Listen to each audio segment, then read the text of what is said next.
WhatsApp guys, welcome to our YouTube channel and a new video. तो भाई आज हम बात करने वाले हैं बहुत ही एक टॉपिक के बारे में जो कि बहुत इंपॉर्टेंट है उन लोगों के लिए जो म्यूचुअल फंड होल्ड करते हैं। जो भी लोग म्यूचुअल फंड होल्ड करते हैं, जो भी लोग म्यूचुअल फंड चलाते हैं, उनका रिटर्न कितना आता है।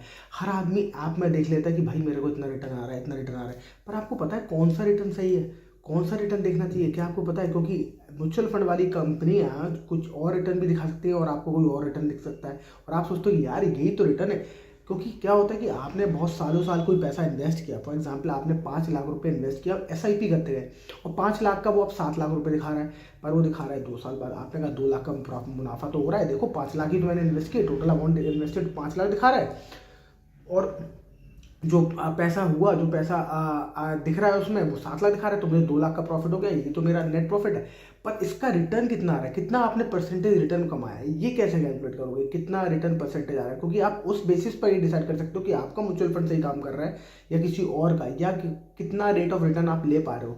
तो उस परसेंटेज के हिसाब से ही आप एक डिसीजन ले सकते हो कि मेरा म्यूचुअल फंड सही परफॉर्म कर रहा है, खराब परफॉर्म कर रहा है, या मुझे चेंज करना चाहिए या नहीं करना चाहिए, या मेरा कौन सा म्यूचुअल फंड कितना अच्छा परफॉर्म कर रहा है, अगर आपके पास मल्टीपल म्यूचुअल फंड है तो।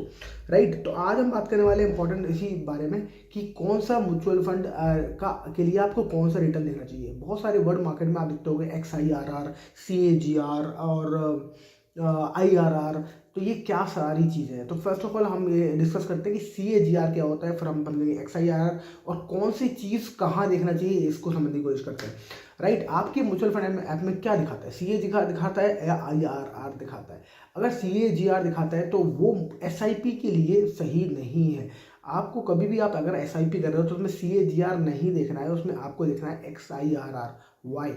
तो इसका इसका रीज़न छुपा है कि CAGR होता क्या है, इसको जानने के लिए। तो इसको हम समझते हैं CAGR क्या होता है।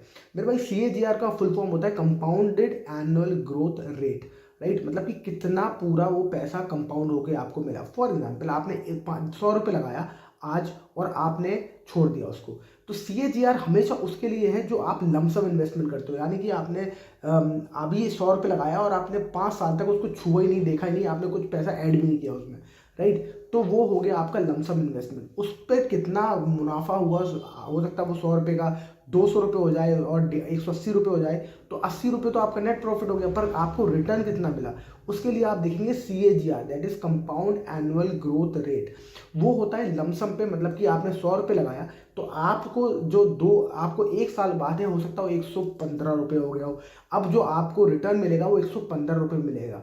राइट, अगले साल वो 115 का आपको 130 हो गया हो, अब आपको अगले साल जो रिटर्न मिला वो 130 रुपये में मिला, क्योंकि आपको वो वाला रिटर्न तो आपको मिल ही गया होगा उसमें।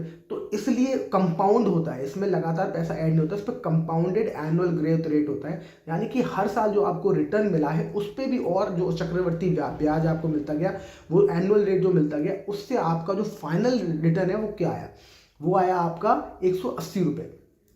तो वो आ गया आपका 180 रुपये हाथ में, और वो है आपका मतलब कि 80 रुपये एब्सोल्यूट रिटर्न हो गया ना। 80 रुपये आपका एक तरीके से एब्सोल्यूट प्रॉफिट हो गया, यहाँ से निकल के 100 रुपये आप लगाए थे, 80 रुपये आपके हाथ में गए, ये एब्सोल्यूट प्रॉफिट हो गया। बट जो आपका CAGR है वो, उसका मतलब ये होता है कि आपने कितना रिटर्न ओवरऑल आखिरी में इसको कमाया।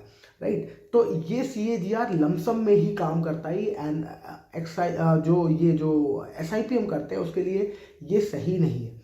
क्यों नहीं है, अब हम समझते हैं SIP XIR में क्या होता है या SIP में क्या होता है, पहले ऐसे समझते हैं। तो SIP जो होता है, SIP में क्या होता है कि आपने एक चीज़ में पैसा लगाया और आपने, चलो 1 साल बाद देखेंगे उसको, उसका रिटर्न। राइट, तो आपने 100 रुपये आज इन्वेस्ट करे, उसके बाद अगले महीने आपने फिर 100 रुपये इन्वेस्ट कर दिए, अगले महीने आपने फिर 100 रुपये इन्वेस्ट कर दिए, अगले महीने आपने फिर 100 रुपये इन्वेस्ट करिए। अब 1 साल बाद देखें, जो आपका पहला 100 रुपये है वो 12 महीने तक अपनी मेहनत करता और कुछ ना कुछ कमाता रहा, पर जो दूसरा 100 रुपये आया वो तो सिर्फ 11 महीने के लिए आया था, उसके बाद तीसरा 100 रुपये आया सिर्फ 10 महीने के लिए, उसके बाद चौथा 100 महीने जो 100 रुपये आया वो आया सिर्फ 9 महीने के लिए। तो ऐसे ऐसे आप देखो कि हर किसी का जो अपना डिपॉजिट है जो आप हर महीने कर रहे हो, उसका जो ड्यूरेशन है वो लाइन से कम होता जा रहा है। इसकी वजह से जो उसका रिटर्न है वो अलग हो जाता है, क्योंकि आपका जो आखिरी रुपया है, जो आप 10-11वें महीने में जो पैसा आया आपका, वो तो सिर्फ एक ही महीने रुका है एक तरीके से, उसने सिर्फ एक महीने ही मेहनत करी है। बाकी आपका जो पहला 100 रुपये है वो पूरा 12 महीने काम करा है आपके लिए, तो 12 महीने तक उसने अपना अपना रिटर्न कमाया है। तो इसलिए जो उसका जो रिटर्न आता है और जो CAGR होता है वो कंप्लीटली डिफरेंट होते हैं। इसलिए आपको याद रखना है कि जब भी आप म्यूचुअल फंड में देखें, म्यूचुअल फंड अपना ओन करें, तो ये देखें कि XIRR उसका रिटर्न कितना है। इसको कहते हैं extended internal return rate. XIRR का फुल फॉर्म जो होता है एक्सटेंडेड इंटरनल रिटर्न रेट। अच्छा, एक और आपने सुना होगा IRR, इंटरनल रिटर्न रेट। तो इंटरनल रिटर्न रेट और एक्सटर्नल रिटर्न रेट का क्या डिफरेंस है? कोई डिफरेंस नहीं है actually, that is just for the Excel, because Excel में इंटरनल रेट, एक्सेल ने क्यों उसको XIRR करके दिखाया है I have no idea, but because that is because of the Microsoft company ने जब इसका फॉर्मूला बनाया तो उन्होंने कहा XIRR, और that is just because of Microsoft company कि इसको IRR की जगह XIRR कहने लगे।